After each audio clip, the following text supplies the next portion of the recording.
চট্টগ্রামের পটিয়া আধিপত্য ও মাদক ব্যবসাকে কেন্দ্র করে রাজু হোসেন রাসেল প্রকাশ গুলি রাজু খুনের ঘটনায় এজাহার নামীয় দুই আসামিকে পুলিশ গ্রেফতার করেছে।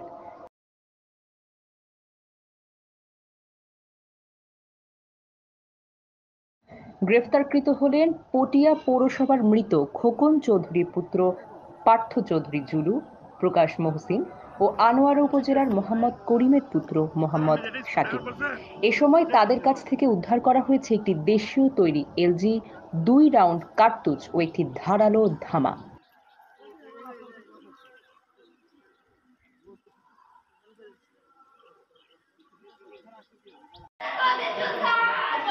পটিয়া থানা পুলিশ মঙ্গলবার চট্টগ্রাম নগরীর অক্সিজেন এলাকায় অভিযান চালিয়ে ধর্মান্তরিত পার্থ চৌধুরীকে গ্রেফতার করে।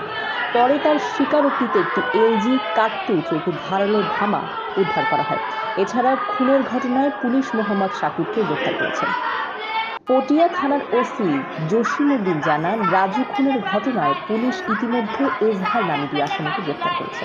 এর মধ্যে উদ্ধার করা হয়েছে অস্ত্র। আসামিরা রাজু খুনের ঘটনায় জড়িত থাকার বিষয়টি পুলিশের কাছে প্রাথমিকভাবে স্বীকার করে। 5 দিনের রিমান্ড চেয়ে তাদেরকে আদালতে পাঠানো হয়েছে। অস্ত্র উদ্ধারের ঘটনায় পটিয়া থানার এসআই শিমুল চন্দ্র দাস বাদী বলেন,